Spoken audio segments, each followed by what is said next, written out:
Hey guys, welcome back.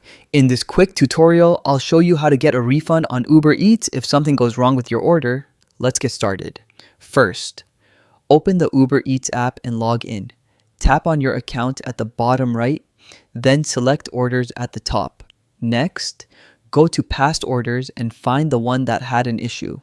Tap on it and you should see an option like report order or get help.